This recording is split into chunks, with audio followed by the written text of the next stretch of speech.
Hey, brothers and sisters, I want to give you all a message today about pain. I want to go through the direct benefits of pain, which is not commonly talked about, because all the time we go through pain and woe is me, and we complain and nag, but that's because we're getting deceived by the enemy, the flesh, and the world. I'm trying to encourage you all that pain is the breakthrough. Don't go through pain and then immediately try to run and get out of the pain. Don't do that. It's in the darkness where you'll find your breakthrough. It's in that fire where you're going to get refined. You want to be gold or not? Because if you want to be gold, you got to go in the fire. But every time it starts getting hot and you fold and you bounce at that fire, you're not going to get purified. You're going to be fool's gold. And then therefore what? You're not going to have value. And now because you don't have value, you're not going to have any self-esteem, no confidence with God, right? Because you're not producing, you're not profiting. God called us to go from glory to glory, the head and not the tail, the lender, not the borrower, more than conquerors. So yes, in our identity, we are supposed to grow. He prunes us so we can grow what? More and more abundant. He came to give life more abundantly. Everything about it is about growth. We are continuously supposed to grow. The caveat here, as he mentions, is what can the branch do apart from the vine? You have to get with him. And now this is the key. Now that you're with him, he's going to test you. And he's told you this. He says, what's faith without being tested? So when you pull up on him and you are riding with him and you're faithfully and consistently obeying and walking with him, do not malfunction. Do not fall into despair when the test comes. Because he's like, daughter, son, I'm telling you in advance. It's in the word. What is faith without being tested? He's telling you straight up, you're going to get tested. And in that test, it's going to be hardship. It's going to be tribulations. It's going to be trials. It's going to be persecution. It's going to be the fire. And it's going to be hot. And it's going to hurt. It's going to burn. And it's going to be darker than you thought. You think it can only get to level 10 difficulty. And it's going to go to level 20.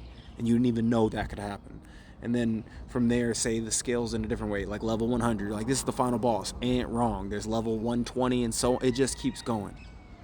Now, with all that being said about it being darker than you thought, God is stronger than you thought and more glorious than you thought. So however dark it gets, it's all that much more glory for him because he already overcame all of that.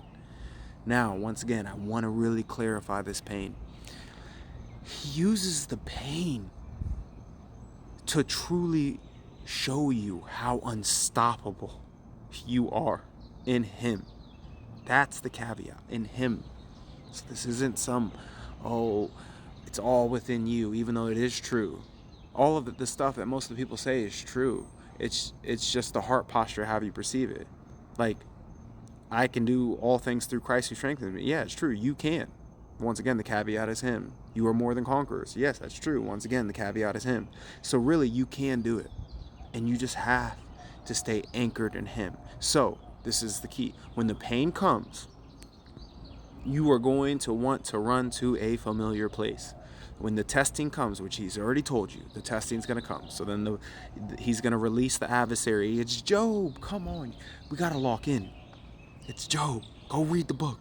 If you're suffering and you're like, God, where are you? And he's been MIA for a brick. At least so you feel. Pursue him. Seek him. You're playing hide and seek with God. Him hiding, that's his duty. That's what he's supposed to do. That's a part of the game. It's your duty to seek him. That's why he says it's impossible to please God without faith.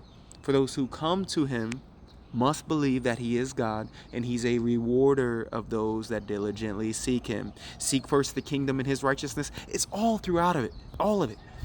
You are supposed to continuously seek. That's the game. He's hiding. And you're getting mad at him because he's hiding. And then to top it off on you getting mad and how much more you're tripping is before the game started, he went over the rules and regulations. He's like, all right, daughter. All right, son. I'm going to hide over here in this area. These are the rules. I'm not going to go outside of the yard, but I'm going to hide over here. You got to try to find me. And then he's playing within the rules and you can't find him and you malfunction and rage quit. Come on now. But he's so cool because even when he knows that you're getting big mad and you're just boiling, you're steaming with frustration, he's so G that he hears your cry and he hears your plea. And he's like, time out. And he's like, he's like, close your eyes. He comes out of his hiding spot, shows you himself. He's like, I was still in the area and I could still see you. You couldn't see me, but I was still playing the game and I was well within jurisdiction of the area that I said I was going to be in. You just haven't found me. So I'm going to comfort you, let you know I'm not like in somebody else's yard, or I didn't cheat and go out of bounds. So re-seek, and we're going to resume this game now that I encourage you not to give up. That's why he says, don't grow weary in doing good, for in due season you will reap what you sow, as long as you don't quit. That quitting, when you're like, all right, I'm done seeking. We've all been little kids before. I'm a little kid right now. I'll tell you straight up. We've been at these points where you're playing hide and seek with somebody that's probably older than you, and they're just better at it. Imagine a parent with a 5-year-old playing hide and seek. And when you're a parent with a little kid, you're not going to hide on like max level difficulty for the kid. You're going to hide behind the door in the bathroom. And then when the kid's kind of, you can tell getting a little discouraged, you're going to hit the door, like make a dog sound or whatever. Or you playing with an animal, it's all the same. You give these little clues and hints when you know like, oh, they're about to quit. Like this is beyond them. So you don't hide too difficult. Like you don't make it too difficult. But as they progress and as they mature, you increase the level of difficulty. Why? Because there's that much more glory in it. They're achieving a bigger accomplishment. So the reward is better. That's why he calls us to go from glory to glory. So in this being said, when you're going through your pain, and you are going through it, because he knows what hurts. He knows what's hard for you. He ain't gonna be like, yo, sit down gaming and you don't game. That ain't no sacrifice. That ain't no pain. That ain't no hardship. When he knows like you don't even do that, but maybe you're in a relationship and he's like, set that down. And that's difficult for you. And that hurts. And that cost. And you set it down, and then he goes MIA after. Because is it not that after he tells you to do something and then you do it and obey, that sometimes we have the audacity to pull up on him like, God, I did it. Where are you at? I expect mine. In a certain aspect, that's not wrong. But in another aspect, it is wrong. It's this duality, right? Because you do reap what you sow. So you're not wrong to expect something from him. Some man will try to be like, well, you deserve to die, so you shouldn't expect it. But that's false teaching. That's wrong teaching. Job's friends did that to him. You should go read in Job. Everybody, you've always heard these people, and most of the time, people that hear this, like, oh, well, there's people starving in Africa, so you should be grateful.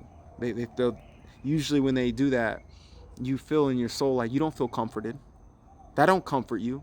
I've never met somebody like, oh yeah, like I hear them cap and be like, yeah, you're right. Because yeah, we should have gratitude and we should have thanksgiving. But because there's people dying and people starving and there's pain all over the world, that does not belittle the pain that you're currently going through. And God knows the pain you're currently going through. So whatever that unique thing is that you're going through, when you're in it, he's just testing. Are you going to run back to the porn? Are you going to run back to the drugs? Are you going to run back to alcohol? Are you going to run back to gambling? Are you going to run back to your job and overworking? Are you going to run to your wife? To your husband? Are they your idol? Your daughter, your son, your children, your family, your sports team, your church, your ministry? I'm just saying. God first, always and forever, right? So if he tells you to do something, if he tells you to float from something, you must obey. If he tells you to sacrifice Isaac, when Isaac is good, it's not that Isaac's bad. Nope, not at all. Isaac was promised to Abraham. And God still, on a sense, contradicted himself. That's what it seems. But yet not. And Abraham has so much faith, he's like, God's telling me to do it. I don't get it. It's beyond me. But I trust him and I will obey, because obedience is better than sacrifice. So when you go through this pain, obey by running to God, by seeking him. Go to the scriptures, read the word, the sword of the Spirit, which is the word of God. That's what you got to do. That's how you seek the prayer, the secret place, all of it.